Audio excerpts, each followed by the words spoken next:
semuanya. Kalau kalian ngomongin soal supercar, pasti negara pertama yang kepikiran Italia. Ya, mungkin kecuali makhluk satu ini, yang kebetulan dari Jepang.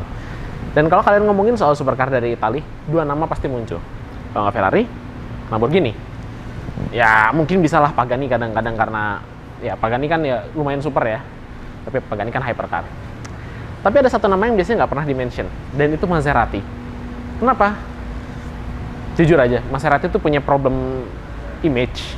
Karena selama ini mereka berkutat di dunia mobil yang dibilang jelek enggak, tapi juga nggak menarik gitu buat entusias. Nah, tapi di 2020, Maserati memutuskan, dah cukup dengan kayak ginian, kita mau ubah image. Dan ini dia mobil yang dipakai untuk mengubah image. Ucapkan selamat datang ke Maserati MC20. And my God, isn't she a looker?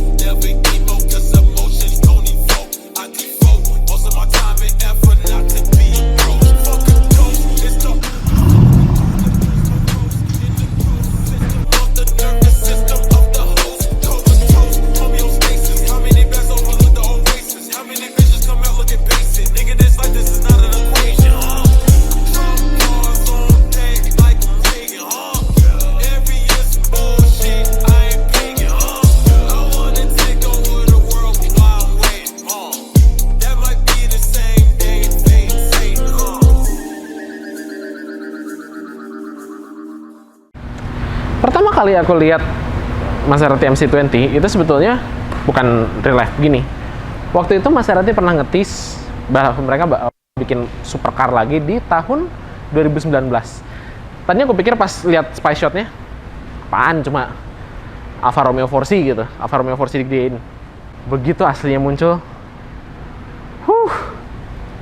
cantik banget. Dia tuh desainnya nggak kayak supercar modern zaman sekarang. Kalau kalian lihat supercar modern banyak cuts, banyak potongan, banyak lubang udara di mana-mana. Maserati pakai tren itu gitu. Jadi dia nggak ngikut tren itu. Dia bikin mobil yang permukaannya tuh bersih banget. Iya, ada lubang udara di sini, ada vent di sini, tapi semuanya tuh dibikin supaya sembunyi di balik skin yang cakep banget. Syarat utama dari supercar, lebih dari apapun ya, selain suara mungkin, itu harus bikin orang terkesima pas pertama kali lihat. Di bagian itu, aku harus bilang, Maserati sukses besar dengan MC20. Proper supercar banget ini. Cantik banget. Menariknya, MC20 ini bukan Maserati pertama yang mestinya di tengah. Di era 1970-an lah, awal 1970-an, waktu Maserati ada di bawah kontrol Citroen, ya Maserati pernah dikontrol sama Citroen. Maserati punya dua mobil mesin tengah. Yang pertama itu Bora, pakai mesin 4,7 liter V8 yang gede banget. Dan ada satu lagi yang namanya Merak dengan mesin 3 liter V6 kecil. Mungkin kalian pernah lihat ada Merak warna merah berkeliaran di jalanan Jakarta, ya Maserati yang itu. As a side note, Merak di sini bukan ngomongin unggas saudara ayam yang kebetulan sangat sombong dengan bulu-bulu flamboyannya itu ya, bukan itu. Bukan Merak yang itu. Merak ini kebetulan nama salah satu bintang di rasi Ursa Mayor. Jadi bukan Merak yang burung ya. Sementara kalau Bora itu nama angin. Tapi mungkin Bora sesupercar-supercarnya Bora di tahun 70-an, mungkin Bora lebih cocok dibilang jadi GT kali ya. Lebih cocok jadi cruiser dibanding sebagai suatu supercar. Sementara Merak, dia kecil. Dia lebih cocok dibilang sports car biasa. Butuh waktu bertahun-tahun lagi, sampai 2004 akhirnya, sebelum Maserati bikin mobil mesin tengah lagi dalam bentuk MC12. Walaupun sebenarnya itu nggak bisa dibilang Maserati banget karena di bawah bodi berekor panjangnya itu, MC12 itu sebenarnya cuma Enzo. Yang sengaja dibikin supaya Maserati bisa ikutan balap, dan kebetulan sukses. Maserati menang gelar FIA GT dari tahun 2005 sampai 2010 ketika udah ganti jadi GT1. Tapi ya cuma ada 25 unit, harganya nggak nalar, dan beberapa orang yang bawa bilang MC12 itu terlalu menyeramkan buat dibawa normal. Jadi secara teknis MC20 ini resmi jadi supercar pertama Maserati setelah Bora, setelah 50 tahun. Dan ya, what a result it is. Dan sebagai sebuah supercar, tentu saja dengan semua sejarahnya itu, dengan adanya Bora, adanya Merc, ada MC12, MC20 ini punya beban berat di punggungnya untuk bawa Maserati jadi brand yang dipandang lagi sebagai brand yang sporty. Untungnya, berat bukan satu hal yang jadi concern kalau ngomongin soal sasisnya MC20, karena ini mobil pertama Maserati setelah MC12 yang dapat sasis all carbon fiber. Jadi kayak McLaren, sasis ini semua ini monocoque carbon fiber. Sebenarnya karena dia semuanya pakai carbon fiber, terus Maserati juga banyak employing teknologi lightweighting, termasuk mesin V6 yang lebih kecil dan ya segala macam lah. Ini mobil yang ringan. Kata Maserati beratnya 1.500 kilo, di bawah 1.500 kilo. Tapi aku nggak tahu Maserati narik angka itu dari sebelah mana. Karena Maserati itu nge-quote bukan berat isi, tapi berat kosong. Begitu diisi semua cairan, beratnya lebih dekat ke angka 1.704 kg. Siapa orang yang beli mobil terus memutuskan, oke, gue mau bawa mobil tapi gue nggak mau ngisi bensin, gue nggak mau ngisi oli, nggak mau ngisi air radiator, nggak mau ngisi cairan wiper, dan mungkin kalian gue ngeringin diri gue sendiri supaya berat mobilnya tetap 1.500 kg. Nggak ada. Jadi ya Maserati nggak tahu kenapa dia nge-quote berat, mungkin supaya kelihatan ringan kali ya. Itu teknik yang agak kurang menyenangkan sebetulnya. Dan ya, walaupun mereka udah employ semua lightweighting staffs-nya, lihat, ini material untuk eksteriornya pakai forged carbon. Forged carbon ini bukan cara paling efisien untuk meringankan bobot, karena ya pada dasarnya forged carbon kayak kamu bikin parts metal aja. Kamu punya banyak potongan carbon fiber, kamu cor pakai resin, ya jatuhnya lebih berat dibanding kalau kamu nge-layer kain carbon fiber gitu, kamu layer terus kamu cetak, itu lebih ringan. Makanya as an estetik bagus, cakep, tapi untuk meringankan berat mungkin nggak segitu bagusnya kali ya. Setidaknya berat tadi dijustifikasi sama interior nih.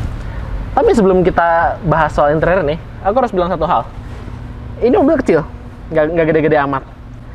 Tapi tadi aku nyoba, ini lebih gampang diakses dibanding Lamborghini Aventador. Let's see. Ih, gampang loh. Tapi masuknya gampang banget. Maserati pintar bikin seal ini tuh pendek, jadi akses keluar masuk yang nggak seribet supercar pada umumnya, ini malah cenderung gampang. Dan ya, interior ini aku harus bilang it's nice. Ya, nggak perfect, karena sebenarnya interiornya untuk sebuah supercar nggak terlalu flamboyan sih sebenarnya, dan nggak banyak mainan di sini. Tapi ya itu, dia simple. Enak tuh dia simple, nggak neko-neko gitu. Cuma ya, of course, tetap ada beberapa komplain. Misalnya, untuk ngatur AC dan lain-lain, masih harus lewat infotainment. Dan aku nggak suka sistem itu, karena tidak aman. Mata harus bolak-balik pindah. Itu nggak aman banget, apalagi di mobil dengan tenaga segede gini. Dan ya, ada beberapa plastik mungkin ya. Ada beberapa part plastik. Tapi, selain itu, leatherwork-nya, carbon fiber-nya, terus alcantaranya, semuanya high quality. Mungkin satu kritik lainnya, warnanya agak sedikit hitam. Wah, nggak sedikit sih, hitam banget sih. Tapi ya setidaknya ada stitching warna merah yang agak lifting interior dikit lah. Sound systemnya by the way, Sonus Faber.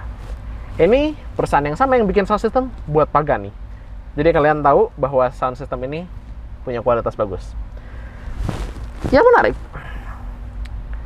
visibility ke belakangnya agak sedikit menantang, not gonna lie.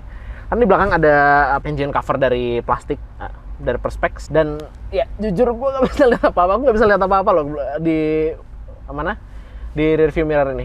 Untungnya kalau kalian pencet tombol, ya misalnya kayak ganti mode, ini bisa berubah jadi layar. Di belakang tuh ada kamera, dan itu berubah jadi rearview camera di sini. Jadi kalau udah pakai rearview camera, kebetulan dia resolusinya high res. Jadi ya nggak ada masalah. Other than that, ini interior yang well appointed. Aku suka. Walaupun mungkin terlalu sederhana buat supercar, tapi mungkin dalam kesederhanaannya itu justru malah ada beauty-nya, karena jadinya gampang dipakai gitu. Aku bisa lihat orang pakai MC20 ini sebagai supercar harian. Dan Ini terlihat jelas di driving mode-nya. Dia punya ada GT, ada Sport, ada Corsa, easy off, ada wet. GT itu mode paling soft, sebenarnya bukan mode paling soft, mode yang diperuntukkan buat daily. Lalu ada mode Sport, jelas untuk Sport. Tapi kalau kalian pencet tombol suspensi ini basically kayak bumpy road mode-nya Ferrari. Ini bakal balik ke mode GT. Kalau kalian masuk Corsa, mode buat di track, terus kalian pencet tombolnya, itu bisa masuk mode Sport yang jadi suspensinya jadi lebih soft lagi. ESC off, tidak disarankan kalau misalnya cuacanya lagi basah. Mengingat ini mobil punya mesin turbo yang lumayan powerful di belakang. Kalau basah pakai mode wet aja, mode paling aman. Udahlah. Ini tolong diapresiasi bahwa engineer Maserati sudah ngebikinin mode ini supaya kalian tidak mencelakai diri sendiri ketika cuaca basah. Tapi ya selain itu, it's a very nice interior. Aku suka banget. Ya. Yeah. I can recommend this interior. Tadi aku bilang kita bakal bahas soal rear view camera. Tuh, itu rear view kameranya. Rear view kameranya ditaruh di atas engine cover yang punya desain yang menarik. Kayak semua engine cover yang ada di supercar mesin tengah, pasti butuh lubang buat narik udara panas keluar. Maserati memutuskan, kenapa kita nggak ngide bikin sesuatu yang lebih menarik aja? Dan desainnya dibikin jadi kayak trident, kayak trisula, yang merupakan logo dari Maserati. Kita bakal ngomongin nanti ya. Di bawah engine cover yang menarik ini, ada mesin 3 liter V6 twin turbo. Mungkin kalian mikir, Maserati dipegang sama Stellantis. Stellantis itu isinya Alfa Romeo, Fiat, dan mungkin sedikit agak jauh, mereka kerja sama-sama Ferrari. Jadi, apa ini mesinnya Ferrari? Apakah ini mesin yang sama kayak Alfa Romeo Quadrifoglio? Enggak, bukan. Nggak kayak mesin Alfa Romeo Giulia Quadrifoglio, mesin ini V6 120 degree. Karena mesin ini tidak dibasiskan dari mesin V8-nya Ferrari California. Makanya kenapa mesinnya Alfa Romeo Giulia Quadrifoglio itu 90 derajat, dan itu mesin agak aneh. Tapi itu cerita buat lain hari. Dan nggak kayak mesin F163-nya Ferrari 296 GTB, mesin ini nggak punya provision buat digabungin sama motor listrik. In fact, Maserati nggak punya plan sama sekali untuk bikin MC20 Hybrid. Maserati cuma bakal bikin dua versi mesin ya. Yang pertama, yang pure ICE. Yang kedua, all electric, namanya Maserati MC20 Folgore. Jadi sasis ini emang udah dirancang untuk menerima baterai dan motor listrik. Nah, mesin ini kebetulan punya satu hal yang Ferrari nggak punya, namanya pre-chamber. Apa? Nah, sini, aku jelasin dikit. Basically, kamu tahu kalau mesin itu ada ruang bakar kan? Yang nanti ada piston gerak naik turun, terus ada katupnya. Ada ruang bakar. Nah, di mesin ini, di mesin Nettuno ini, dia ada satu ruang bakar kecil lagi di atas, baru nanti ada busi utamanya. Nah, ketika bensinnya masuk, lewat injection, si campuran udara sama bensin ini dipaksa masuk ke pre-chamber. Pas ditekan sama pistonnya ke atas, dia kan masuk ke pre-chamber, nanti dibakar. Begitu dibakar dia meledak, nanti bakal dipaksa keluar lagi lewat lubang di bawahnya. Begitu masuk ke ruang bakar utama, dibakar lagi sama busi yang ada satu lagi miring di dalam si ruang bakarnya itu. Jadi kenapa harus ada 2 kali pembakaran? Supaya dia lebih efisien, dan kebetulan emang efisien banget nih mesin. Ini mesin cuma 3 liter ya, cuma 3 liter, nggak ada bantuan elektrik, cuma bantuan turbo doang. Tapi bisa ngasilin 626 horsepower dan 740 Nm. Outputnya gede banget. Nah, digabung sama gearbox 8 speed ini, 0-100 cuma butuh 2,8 detik atau 2,9, aku lupa angkanya berapa. Top speednya di atas 325 km/jam. Maserati nggak benar-benar ngasih tahu seberapa kencang aslinya. Jadi ya, power wise ini efisien banget.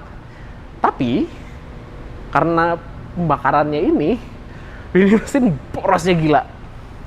Kamu dapat 6 km per liter aja udah bagus gitu pakai mesin ini, saking porosnya nih mesin. Ini mesin haus banget. By the way, mesin 3 liter V6 ini suaranya lumayan menarik, karena dari yang aku denger di video-video, dia nggak mirip mesinnya Ferrari. Mesinnya Ferrari itu yang di 296 GTB suaranya kayak V12. Ini enggak, ini benar-benar kayak mesin turbo V6 banget. Bayangin suara GTR. Nah, kurang lebih kayak gitu. Tapi kalau mau dengar langsung, ini, kita play aja rekamannya. Here it is.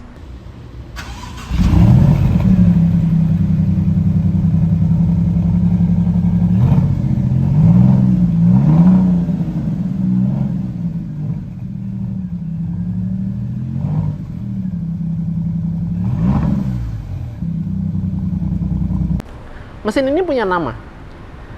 Namanya Nettuno. Ada tulisannya tuh di atas engine covernya. Tapi apa itu Nettuno? Mungkin kalau kalian yang hobi makan tahu Nettuno itu pizza yang isinya tuna, pizza yang toppingnya tuna. Tapi enggak, bukan itu, bukan pizza yang toppingnya tuna. Nettuno ini adalah bahasa Italia dari Neptune, dewa perairan tawar, istri dari Salaccia, dewi Romawi penjaga perairan air asin, jadi laut dan lain-lain. Dan kenapa dipilih nama Neptune? Karena senjata utama Neptune adalah Trisula. Jadi cerita menarik dari logo Maserati ini kenapa Trisula adalah Maserati lahir di Modena. Maserati itu lahir di Modena. Ya, dari Maserati bersaudara ada Alfieri, ada siapa lagi gitu, ada 4 orang. Mereka memutuskan untuk bikin perusahaan namanya Maserati. Terus mereka mikir logonya apa? Akhirnya mereka idean. Di Modena, di pusat kota Modena, ada suatu piazza. Aku lupa nama piazzanya apa. Di situ ada patung Neptune. Itu tuh basically jadi ikon dari kota Modena. Jadi basically jadi penjaganya kota Modena.